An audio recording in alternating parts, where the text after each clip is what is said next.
عن علی قال قال رسول اللہ صلی اللہ علیہ وسلم،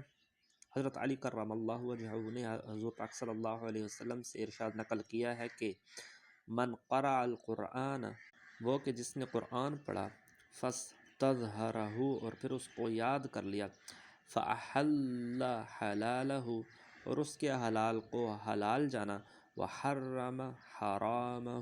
اور اس کے حرام کو حرام جانا، ادخلہ اللہ الجنۃ،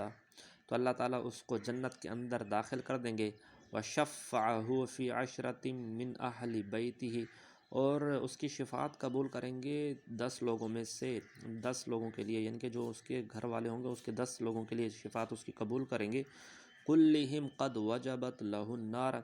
ان لوگوں کی شفاعت کے جن کے اوپر وجبت لہ النار، جن کے اوپر واجب ہو چکی ہوگی جہنم، تو ان کے بارے میں، ان 10 لوگوں کے بارے میں اس کی سفارش قبول کریں گے۔